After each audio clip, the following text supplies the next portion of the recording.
के बूशर्ट बाल बना के, लगा के फुस फुस पैंट चढ़ा के, पहन के चश्मा स्वैग दिखा के, और पहन के चश्मा स्वैग दिखा के राजा भैया है इतराए।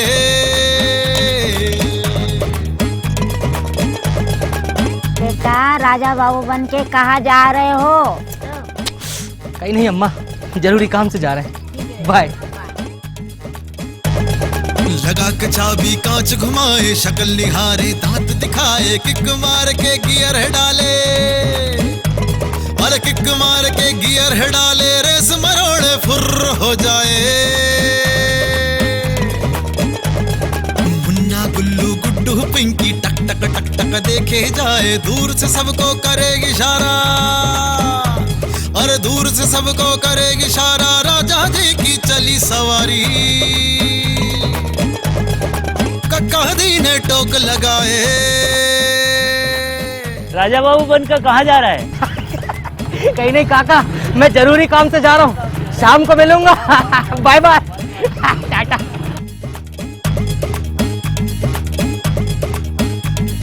दाएं को मोड़े बाएं घुमाए, राजा के कुछ समझ न आए, गड्ढा नाला दिए खुदाए, अरे गड्ढा नाला दिए खुदाए, जिम्मेदारी खींचे जाए।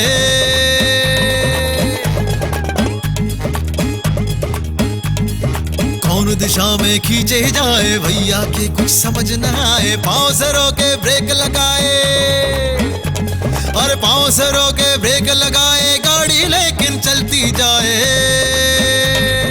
टुर टुर टुर टुर चलती जाए, टुर टुर टुर टुर टुर टुर टुर टुर चलती जाए, टुर टुर टुर टुर टुर टुर टुर टुर चलती जाए, टुर टुर टुर टुर टुर टुर टुर टुर चलती जाए, टुर टुर टुर टुर।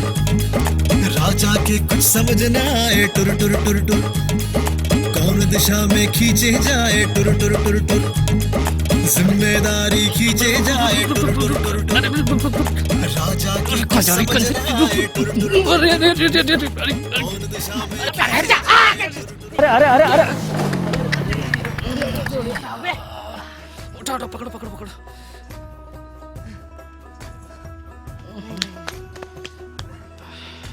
अरे अरे अरे राजा भैया, कहीं चोट तो नहीं लगी? कहाँ जा रहे थे? अरे जरूरी काम से जा रहे थे, पर पता नहीं हमारी मोटरसाइकिल को क्या हो गया। अरे दाएं घुमाओ तो बाएं मुड़ जाती है, अब दाएं बाएं के चक्कर में यहाँ लाके पटक दिया। अरे राजा भैया, ऐसा कौन सा जरूरी काम है जो मतदान के दिन मतदान छोड़कर जा रहे हो? साहब वो हमारी जो पत्नी है वो हमसे जरा नाराज होकर अपने मायके चली गई, बस उसी को लेने जा रहे थे कि मना लाएंगे। अरे राजा भैया, लेकिन तुम्हारी पत्नी से झगड़ा क्यों हो गया? क्यों हुआ? अरे आप तो हमारी शादी में भी आए थे ना साहब। अभी कुछ ही दिन पहले हमारी शादी हुई है और हमारी पत्नी ने जिद पकड़ ली कि उनको मतदान करने जाना है, और उनका वोटर आईडी है उनके अपने गांव में, और वहाँ उन्हें मतदान करने जाना है। अब बस हमने इतना ही कहा सरपंच साहब कि कुछ दिन रह लो हमारे साथ, पर नहीं, इतनी सी बात पे चटक के भिड़क के और वो अपने गाँव चली गयी। उन्हें लेने जा रहे थे कि यहाँ गिर गए। अरे तो राजा भैया, आपको आज ही के दिन जाना था, आज तो मतदान है, और आपको मालूम नहीं है मतदान करना कितना जरूरी है? अरे पर बीबी को लाना भी तो जरूरी है, वो भी तो हमारी जिम्मेदारी है ना भैया। और मतदान? अरे मतदान भी तो हमारी जिम्मेदारी है, इसलिए तुम्हारी मोटरसाइकिल तुम्हें यहाँ नहीं लेकर आई, बल्कि तुम्हारी जिम्मेदारी तुम्हें यहाँ लेकर आई है। मतलब ये राजा भैया, क्या आप पत्नी को लेने कल भी जा सकते थे और मतदान के बाद भी जा सकते थे? हैं? अगर पत्नी को लाने के चक्कर में कहीं मतदान आपसे छूट जाता तो कितना नुकसान हो जाता। ओ भाई, मतदान करना हम सबका अधिकार भी है और कर्तव्य भी। अरे पर सरपंच साहब, अभी कुछ ही दिन पहले तो चुनाव हुए थे और हमने तो अपना वोट भी डाला था। अरे राजा भैया, वो मुख्य चुनाव थे और ये उपचुनाव है। चुनाव कभी भी कोई भी हो, हमें आगे बढ़कर मतदान करना चाहिए। अरे वो बात आपकी ठीक है साहब, लेकिन अभी तो पूरे देश में कोरोना महामारी फैली हुई है, ऐसे में चुनाव होना सही है का? देखो राजा भैया, ये बात सही है कि कोरोना ने मानव जीवन को अस्त व्यस्त कर दिया है, और ये बात भी सही है कि हम सबको मिलकर कोरोना का मुकाबला करना है और कोरोना के साथ रहना सीखना है। भाई चुनाव आयोग तो पूरी सतर्कता के साथ अपना कर्तव्य निभा रहा है, भाई हमारा भी तो ये फर्ज है कि हम भी अपना कर्तव्य निभाएं। ये बात तो बिल्कुल सही है साहब, हमें अपने कर्तव्य से बिल्कुल पीछे नहीं हटना चाहिए। अभी वक्त है हम सबको एक साथ वॉरियर की तरह लड़ने का, एक साथ खड़े होने का। बोरियत? बोरियत नहीं, वॉरियर। वॉरियर माने योद्धा।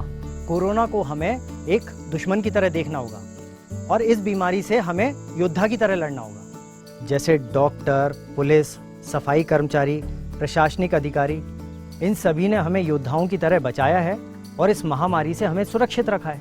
ऐसे ही अब हमारी बारी है कि इस कोरोना काल में योद्धा की तरह आगे आएं और मतदान करके एक अच्छा उम्मीदवार चुनें जो कि हमारे प्रदेश और हमारे क्षेत्र का विकास कर सके। बात तो आपकी बिल्कुल ठीक है साहब, लेकिन जब हम वोट डालने जाएंगे तो हमें संक्रमण का खतरा तो रहेगा ही। अब ऐसे में हमारे बीवी बच्चे परिवार कैसे सुरक्षित रहेंगे? चुनाव आयोग ने इन सभी बातों का ध्यान रखा है, इसलिए मतदान केंद्र पर सरकार की गाइडलाइन के अनुसार उपयुक्त इंतजाम किए हैं। जैसे मतदान केंद्र के बाहर जो लाइन लगती है वहां पर हर 6 फीट की दूरी पर एक निशान बनाया गया है ताकि लोगों के बीच में सामाजिक दूरी बनी रहे, और हर मतदान केंद्र को पूरी तरीके से सैनिटाइज किया गया है। देखो,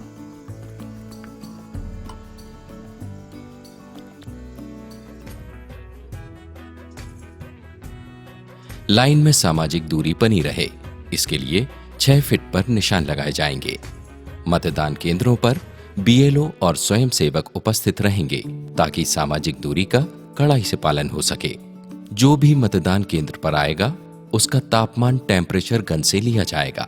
जिसका तापमान अधिक आएगा उससे आखिरी में मतदान करने हेतु अनुरोध किया जाएगा। महिलाओं और पुरुषों के लिए अलग अलग एक छायादार प्रतीक्षा करने का स्थान बनाया जाएगा।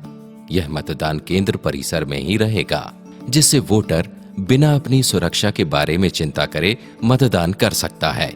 प्रत्येक मतदान केंद्रों पर साबुन और पानी का इंतजाम भी किया जाएगा। प्रत्येक मतदान केंद्र के प्रवेश और निकासी स्थल पर सैनिटाइजर भी रखा जाएगा। जो मतदाता मास्क नहीं लगाकर आएंगे उनके लिए हर मतदान केंद्र पर रिजर्व में फेस मास्क रखा जाएगा।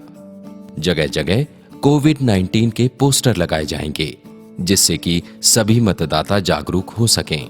मतदान केंद्रों पर मतदान कर्मियों और पोलिंग एजेंटों के लिए बैठने की व्यवस्था सोशल डिस्टेंसिंग के मानकों के अनुसार की जाएगी। यदि पोलिंग एजेंट या मतगणना एजेंट का निर्धारित सीमा से अधिक तापमान है तो पीठासीन अधिकारी द्वारा उनके रिलीवर की अनुमति दी जाएगी, जो तदनुसार रिकॉर्ड रहेगा।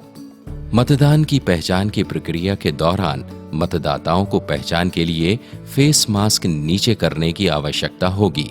फेस मास्क तभी उतारा जाए जब उसकी आवश्यकता हो। किसी भी समय सामाजिक दूरी बनाए रखने वाले प्रत्येक मतदान अधिकारी के सामने केवल एक मतदाता को खड़े होने की अनुमति होगी। मतदान रजिस्टर पर हस्ताक्षर करने और मतदान के लिए ईवीएम का बटन दबाने के लिए मतदाता को हाथ दस्ताने प्रदान किए जाएंगे।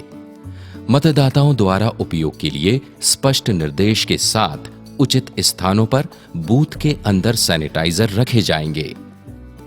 स्वास्थ्य अधिकारियों की देखरेख में कोविड-19 से संबंधित निवारक उपायों का कड़ाई से पालन किया जाएगा। सेक्टर मजिस्ट्रेट अपने आवंटित मतदान केंद्रों पर इसका निरीक्षण करेंगे तथा वे कोरोना मरीज जो अस्पताल में भर्ती हैं अथवा कोरोना संदिग्ध जो क्वारंटीन में हैं, वे पूर्व में आवेदन कर डाक मतपत्र के माध्यम से अपना वोट डाल सकेंगे एवं 80 वर्ष से अधिक आयु के बुजुर्ग और दिव्यांगों को भी पूर्व आवेदन पर डाक मतपत्र की सुविधा दी जाएगी। ठीक है। अरे राजा भैया कहाँ चल दिए? वही जरूरी काम करने। अच्छा, पत्नी को लेने हैं? नहीं सरपंच साहब, उससे भी ज्यादा जरूरी मतदान करने।